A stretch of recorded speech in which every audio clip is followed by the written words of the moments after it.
Berseba saiu, partindo para Moriá.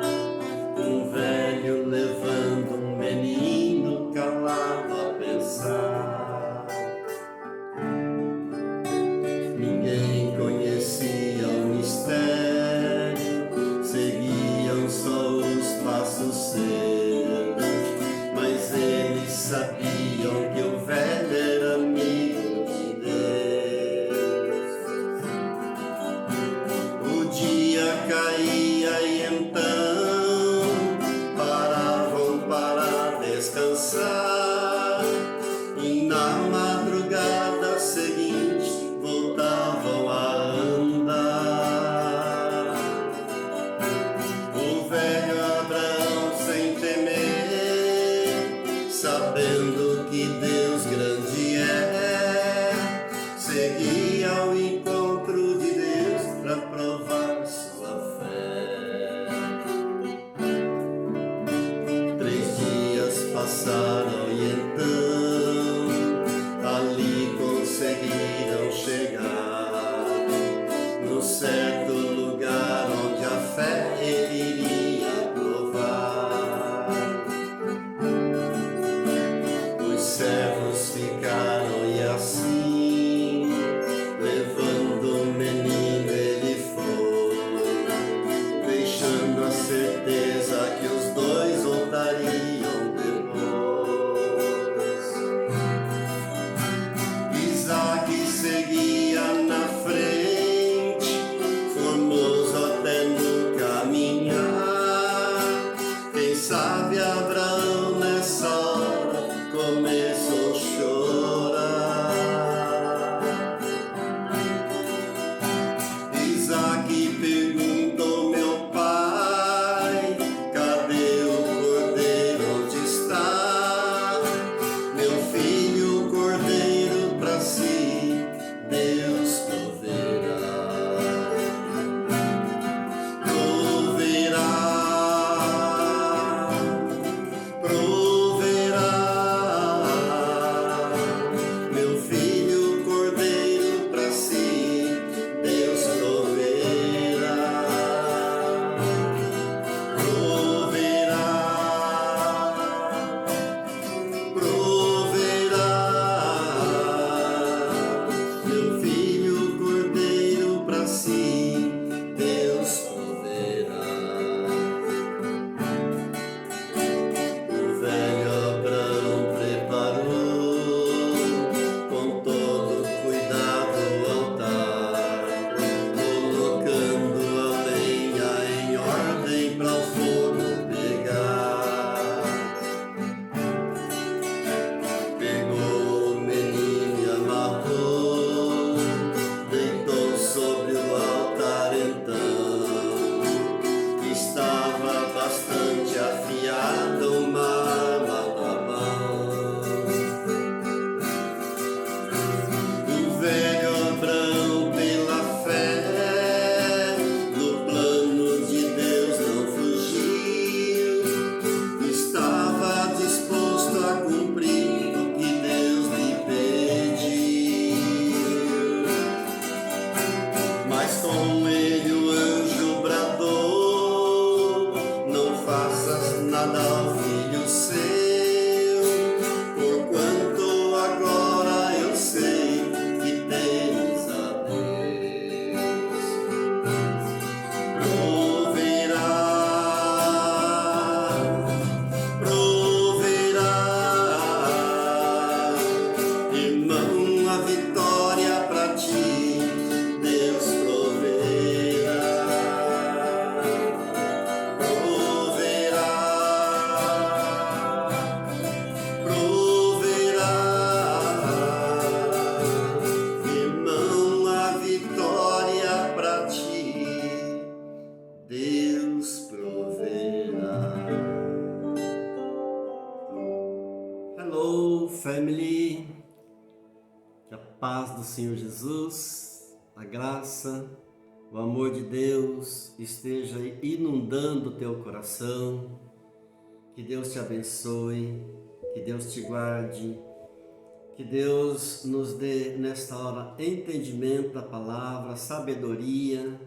Eu quero iniciar com uma oração pedindo nesta hora por minha vida e pela tua vida também, em nome de Jesus.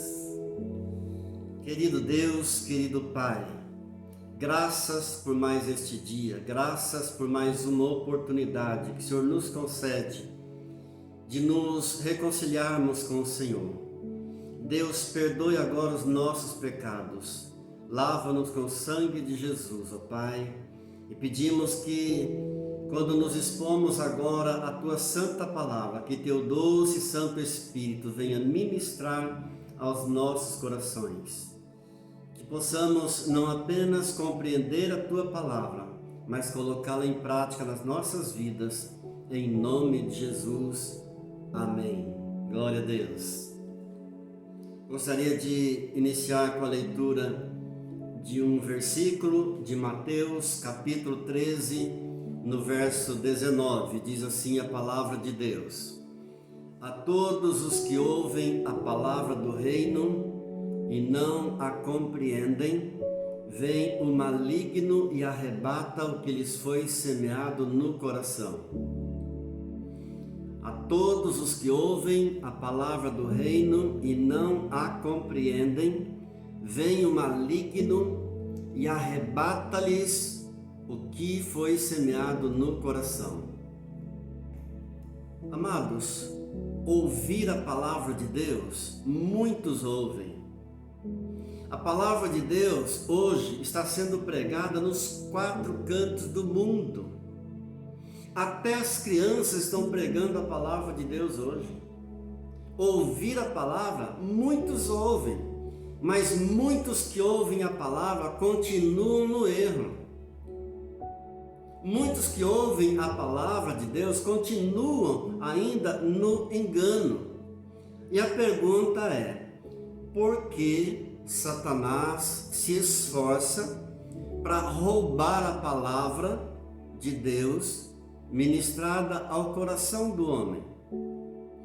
Porque Satanás trabalha tanto, ele insiste tanto, porque ele almeja tanto arrancar a palavra que foi semeada, porque ele trabalha para que a pessoa não entenda a palavra de Deus, porque a palavra de Deus é o nosso guarda, porque a palavra de Deus é o nosso guia.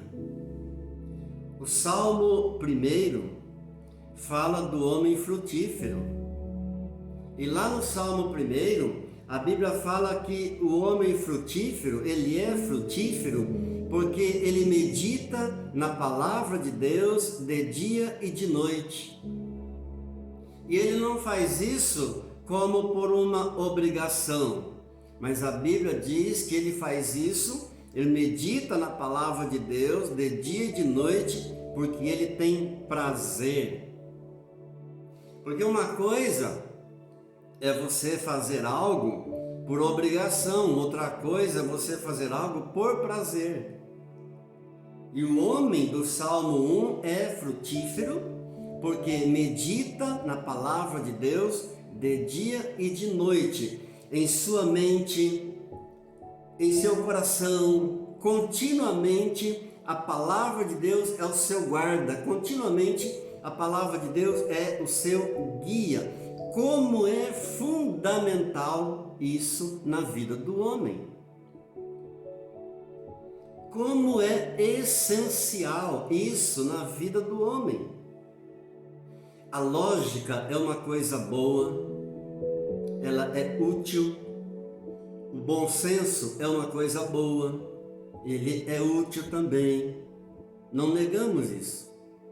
Mas a lógica e o bom senso, sem a palavra de Deus para guardar, sem a palavra de Deus para guiar, não serve para nada.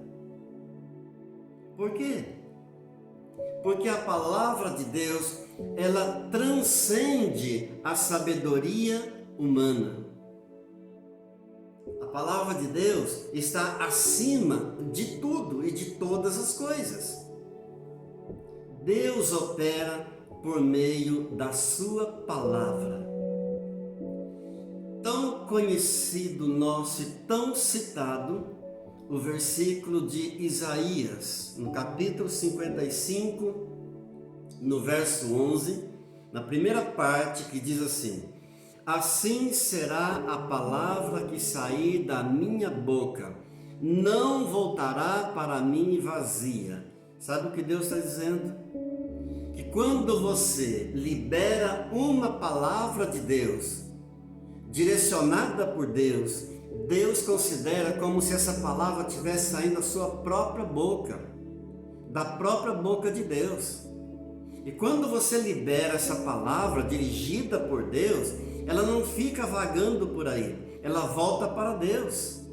Mas ela não voltará vazia, diz a palavra de Deus. Glória a Deus! Glória a Deus! Assim será a palavra que sair da minha boca, não voltará para mim vazia. Amados, todos nós somos suscetíveis a tentações. Todos nós somos suscetíveis a erros, principalmente quando os erros chegam até nós de uma forma convincente, através de líderes cristãos que apresentam erros para nós de forma convincente, e geralmente são líderes cristãos respeitados, mas que apresentam muitos erros também. E eles usam o nome de Deus.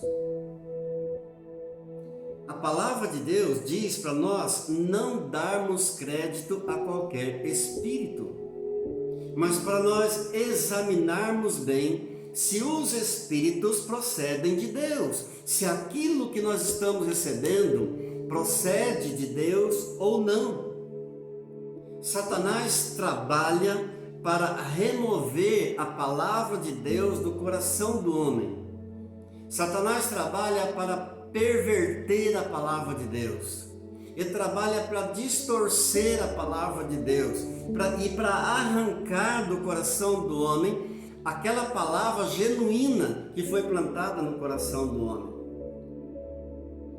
Então nós lutamos contra duas frentes muito fortes. Primeiro, líderes cristãos que de uma forma convincente, usando o nome de Deus, apresentam erros para nós, e Satanás que trabalha para arrancar do nosso coração a palavra genuína que foi plantada. E quando é vantajoso para ele, quando é vantajoso para Satanás, ele cita a palavra de Deus. Ele chega a citar a palavra de Deus. Ele fez isso com Jesus, quanto mais não fará conosco. Lembram da tentação de Jesus em Mateus, no capítulo 4, no verso 6? Diz Satanás para Jesus assim: olha, se tu és o Filho de Deus, atira-te daqui para baixo, porque está escrito que aos seus anjos dará ordens a teu respeito, para que te guardem todos os teus caminhos, e eles te sustentarão nas suas mãos, para que não tropeces em alguma pedra. Satanás estava citando o Salmo 91 para Jesus. Quando é conveniente para ele, ele chega a citar a palavra de Deus. Ele tenta perverter a palavra de Deus a fim de enganar. Ele inspira os falsos profetas com novas revelações. Ele distorce a palavra. E os falsos profetas, inspirados por ele, distorcem, deturpam a palavra de Deus, e o mundo está cheio deles. Por isso o salmista diz no Salmo 119, no verso 11: guardo no coração as tuas palavras para não pecar contra ti. E guardar aqui não é esconder a palavra na gaveta, não é expor e deixar a palavra exposta, escondida numa estante. Guardar aqui significa observar a palavra de Deus. Guardar aqui significa não infringir a palavra de Deus. Guardar aqui significa cumprir a palavra de Deus. Glória a Deus! Eu quero pensar um pouco com você nesta hora em relação aos falsos profetas. A Bíblia, repetidas vezes, nos adverte com relação aos falsos profetas. E nós precisamos dar ouvidos a essas advertências da palavra de Deus.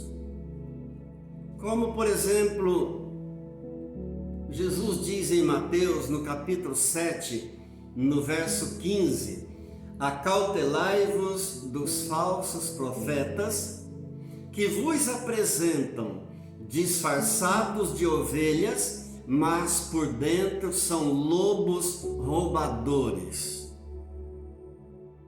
É exatamente desses que eu estava me referindo há poucos segundos atrás. Daqueles líderes cristãos, respeitados, conhecidos, que usam o nome de Deus e apresentam erros para as pessoas. Acautelai-vos dos falsos profetas, que vos apresentam disfarçados de ovelhas, mas por dentro são lobos roubadores. E Jesus diz mais em Mateus, no capítulo 24, do verso 11 até o verso 24, não vou ler o texto todo, que é um pouco extenso, mas ali ele diz assim: levantar-se-ão muitos falsos profetas e enganarão a muitos, operando grandes sinais e prodígios para enganar, se possível, os próprios eleitos. Não é para enganar os ímpios. Se possível, para enganar até os próprios eleitos, até os filhos de Deus. E Jesus avisa claramente a respeito de um movimento de sinais e maravilhas que aconteceria nos últimos dias, operados por esses falsos profetas.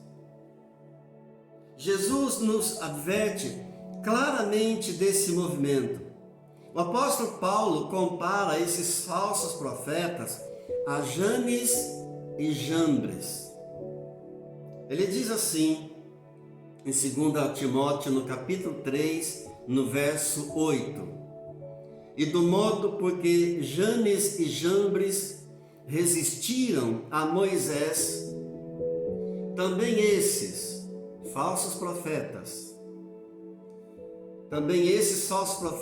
resistem à verdade.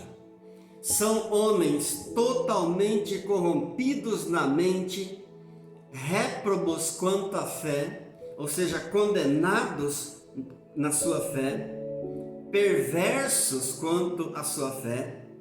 E quem foram Janes e Jambres? Foram dois mágicos egípcios que se opunham a Moisés, que resistiam à palavra, se opondo a Moisés. O apóstolo Pedro também advertiu que assim como houve falsos profetas no Antigo Testamento, ele diz: assim também haverá entre vós falsos mestres. Está em 2 de Pedro, capítulo 2, verso 1. Assim como também haverá entre vós falsos mestres, introduzindo dissimuladamente heresias destruidoras, até ao ponto de renegarem o soberano Senhor que os resgatou, trazendo sobre si mesmos repentina destruição. Eles com isso estarão trazendo sobre si mesmos uma repentina destruição. Também o apóstolo João adverte na primeira carta, no capítulo 4, no verso 1, diz assim: amados, não deis crédito a qualquer espírito, antes provai os espíritos se procedem de Deus, porque muitos falsos profetas têm saído pelo mundo afora. Muitos, não são poucos, muitos falsos profetas. Ainda lá no primeiro século, já havia muitos falsos profetas. Imagina, nos dias de hoje, se no primeiro século já havia muitos falsos profetas, quanto mais nos dias de hoje. O que a palavra de Deus está dizendo com isso, queridos? Não deis crédito a qualquer espírito, antes examinai se os espíritos procedem de Deus. O que a palavra de Deus está dizendo é o seguinte: não vá aceitando todas as coisas que te são oferecidas. Examine bem aquilo que está sendo oferecido para você. Sobretudo nesses dias em que nós estamos vendo a apostasia atingindo o seu clímax, sobretudo nesses últimos dias. Queridos, é uma questão de prática versus a palavra de Deus. É aquilo que o homem pratica sendo provado pela palavra de Deus. É nisso que muitos se apegam a uma determinada religião e dizem: não, a minha religião é muito boa, a minha religião é muito bonita. Eu digo que qualquer religião pode ser muito boa, pode ser muito bonita, mas se aquilo que ela pratica não passar por esta prova, se não passar pela palavra de Deus, ela não presta para nada. É uma questão de prática e prova pela palavra de Deus aquilo que se pratica. Conhecer a palavra de Deus é o único meio que vai nos garantir que não sejamos enganados. É ler a palavra, é estudar a palavra, é meditar na palavra, é obedecer a palavra de Deus. É o único meio de não sermos enganados, especialmente nesses últimos dias, em que o mundo está preparando uma falsa igreja para a vinda do anticristo. Que Deus tenha misericórdia. Que Deus tenha misericórdia. A palavra de Deus diz em Apocalipse 2:17: quem tem ouvidos, ouça o que o Espírito diz às igrejas. Glória a Deus. Mas eu quero finalizar a nossa reflexão pensando um pouco com você sobre algumas características dos falsos profetas. Na verdade, são muitas, mas eu quero pensar em apenas 6. 6 marcas de um falso profeta. E eu chamo a sua especial atenção para isso, dada a importância, porque isso nos ajuda a identificar os falsos profetas. E a primeira marca de um falso profeta é que ele se apresenta através de sinais e maravilhas. Diga sinais e maravilhas. Você pensa que Satanás é bobo de se apresentar como ele é? Nunca! Ele sempre se apresenta disfarçado de algo muito bom. Ele se apresenta com sinais e maravilhas para desviar as pessoas e levar as pessoas a seguirem falsos deuses. Eu vou ler em relação a isso em Deuteronômio, no capítulo 13, do verso 1 ao verso 4. Diz assim a palavra de Deus: quando o profeta ou sonhador se levantar no meio de ti e te anunciar um sinal ou um prodígio, e suceder o tal sinal ou prodígio de que te houver falado e disser: vamos após outros deuses que não conheceste e sirvamo-los, não ouvirás as palavras desse profeta ou sonhador, porquanto o Senhor vosso Deus vos prova para saber se amais o Senhor vosso Deus de todo o vosso coração e de toda a vossa alma. Andareis após o Senhor vosso Deus, e a Ele temereis, guardareis os seus mandamentos, ouvireis a sua voz, e a Ele servireis, e a Ele vos achegareis. Essa é a primeira marca, essa é a primeira característica dos falsos profetas. Eles se apresentam com sinais e maravilhas. A segunda marca deles é que as suas profecias não se realizam. Pode notar, as profecias deles não se cumprem. Vou ler ainda em Deuteronômio, em relação a essa segunda marca, no capítulo 18, do verso 20 ao 22. Diz assim a palavra de Deus: porém, o profeta que presumir de falar alguma palavra em meu nome, que eu não lhe mandei falar, ou o que falar em nome de outros deuses, esse profeta será morto. E se disseres no teu coração: como conhecerei a palavra que o Senhor não falou? Como conhecerei a palavra que o Senhor não disse? Sabe que quando esse profeta falar em nome do Senhor e a palavra dele não se cumprir, nem suceder como ele falou, esta é a palavra que o Senhor não disse.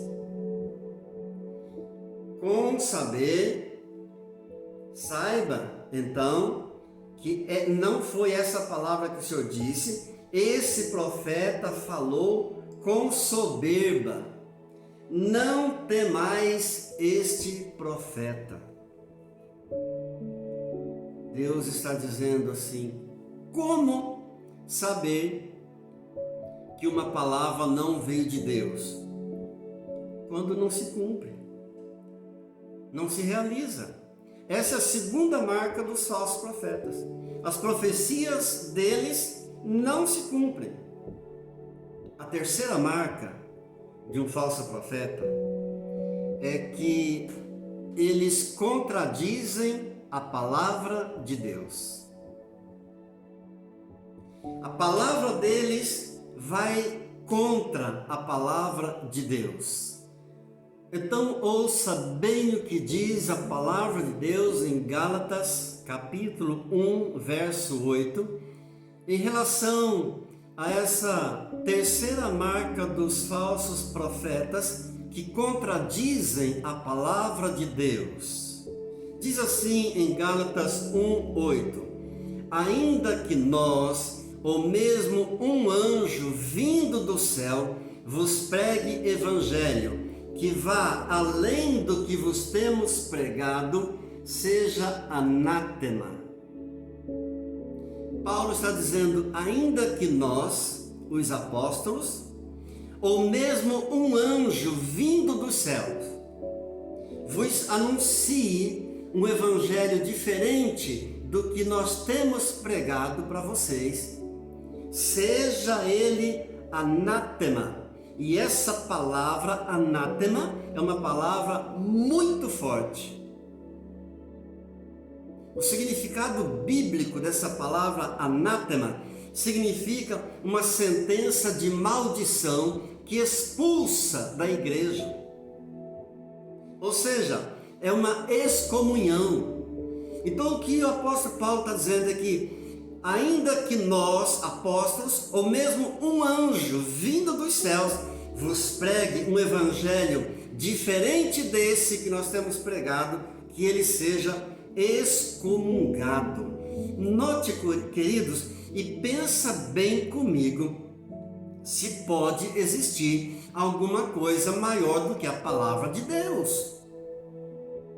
Pensa comigo se há alguma coisa acima da palavra de Deus. Não há absolutamente nada maior do que a palavra de Deus. Não há absolutamente nada acima da palavra de Deus, porque a palavra de Deus é o próprio Deus.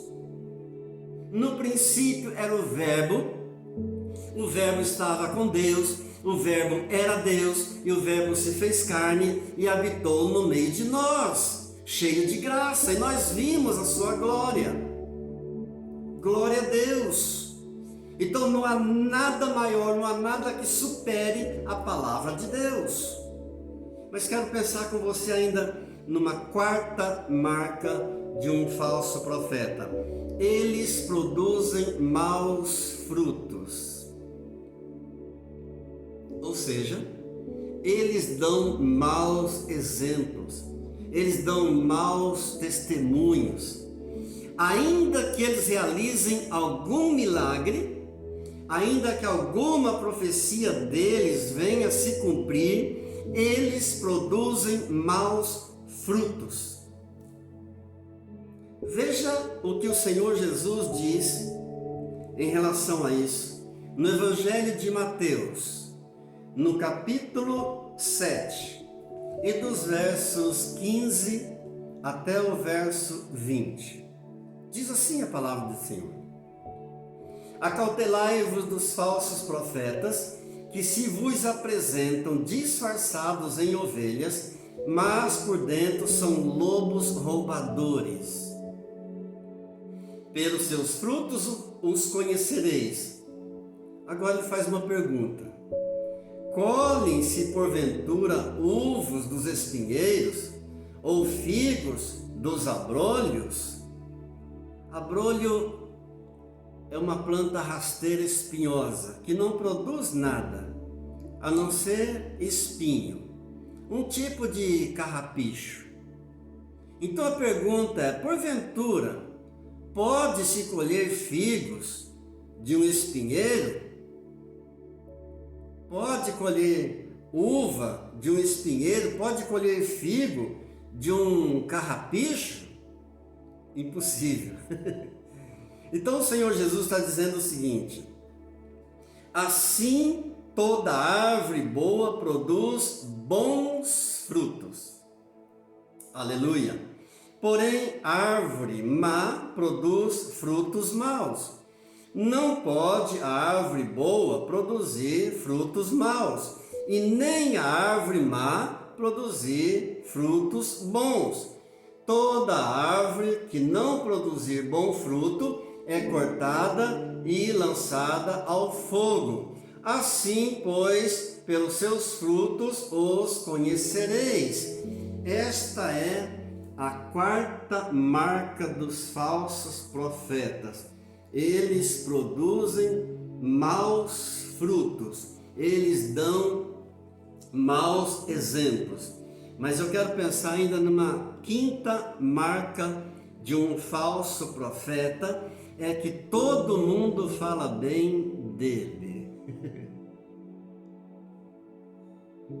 Pensava que os falsos profetas fossem odiados? Todos falam bem deles. Por isso Jesus diz em Lucas, no capítulo 6, no verso 26, ai de vós quando todos vos louvarem, porque assim procederam seus pais com os falsos profetas. Está claro ou não? Está muito claro. A palavra de Deus é autodidática, ela é autoexplicativa, é muito clara. Ai de vós quando vos louvarem, porque assim fizeram vossos pais com os falsos profetas. Em último lugar, a sexta marca do falso profeta, ou dos falsos profetas, é que eles negam a Jesus, o único Messias. Eles negam o único Senhor e Salvador. Eles negam que Jesus veio de uma vez por todas em carne. A primeira carta do apóstolo João, no capítulo 4, no verso 3, diz assim: todo espírito que não confessa a Jesus não procede de Deus, pelo contrário, este é o espírito do anticristo, a respeito do qual tendes ouvido que vem e presentemente já está no mundo. Não preciso dizer mais nada. Só recapitulando, primeira marca de um falso profeta: ele se apresenta com sinais e maravilhas. Segunda marca de um falso profeta: as suas profecias não se cumprem. Terceira marca de um falso profeta: ele contradiz a palavra de Deus. Quarta marca de um falso profeta: ele produz maus frutos, ele dá maus exemplos. Quinta marca de um falso profeta: todo mundo fala bem dele, ele é elogiado. Sexta e última marca de um falso profeta que nós meditamos hoje: eles negam a Jesus, o único Messias, o único Senhor, o único Salvador. Eles negam que Jesus veio em carne. É uma tragédia pensar que a carta pessoal de amor do Pai, que dá orientação ao homem, a carta de amor que o Pai deixou para cada um de nós lermos, meditarmos, estudarmos, obedecê-la, tem sido tão negligenciada. É uma tragédia.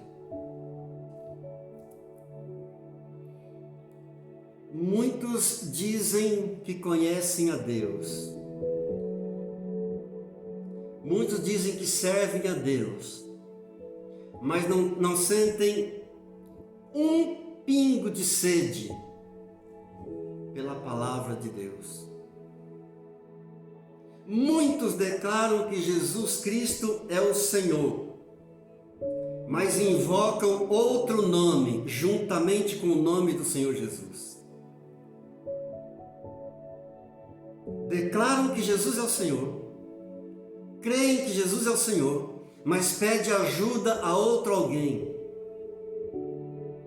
como se Jesus não fosse suficiente, como se Jesus precisasse de alguém para auxiliar, como se Jesus precisasse de alguém para ajudar. declaram que Jesus é o Senhor, mas pede bênção para outro alguém.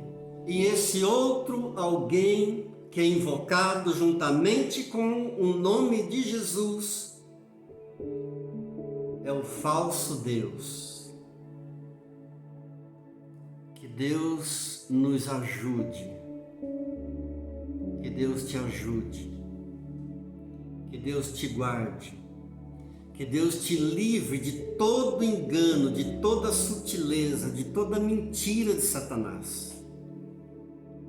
Que Deus desvenda os teus olhos, que Deus traga luz, entendimento, revelação.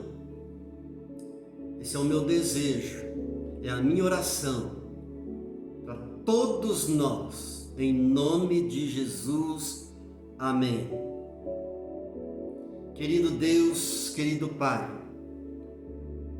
nós te louvamos e te agradecemos por tua santa palavra. Espírito Santo, dá-nos entendimento, dá-nos sabedoria, discernimento.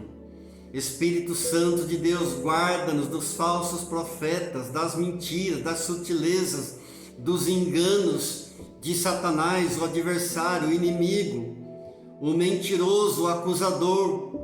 Pai, guarda nossa mente, o nosso coração em perfeita paz.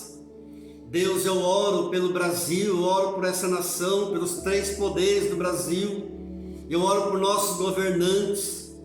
Pai, abençoe o Brasil. Pai, livra-nos, Senhor, dessa pandemia, dessa crise, desse vírus maldito. É o Senhor que trará uma resposta, é o Senhor que tem uma solução, ó Deus, em nome de Jesus. Nós esperamos pelo Senhor, nós confiamos no Senhor. Pai, eu oro por cada membro, por cada pessoa, por cada lar, aonde esse vídeo está chegando, onde essa palavra está alcançando agora. Eu abençoo, Pai, e peço que a tua glória venha sobre esse lar, sobre essa família. Venha um espírito de quebrantamento, de arrependimento, de confissão de pecados, em nome de Jesus. Deus, nós profetizamos um grande avivamento sobre o Brasil. Vem um espírito de quebrantamento, de arrependimento sobre a nação brasileira. Oramos pelo presidente, oramos por cada ministro, oramos por cada deputado, por cada prefeito, ó Deus, e cada governador dessa nação. Abençoamos, declaramos que o Brasil é do Senhor Jesus. Graças te damos, ó Pai. Honras te damos, ó Deus, e louvores te damos, ó Pai, no nome do Senhor Jesus. Louvado seja o Senhor. Graças a Deus. Diga graças a Deus. Que o Senhor te abençoe e te guarde. Que o Senhor faça resplandecer o rosto sobre ti e tenha misericórdia de ti. Que o Senhor sobre ti levante o rosto e te dê a paz. Shalom.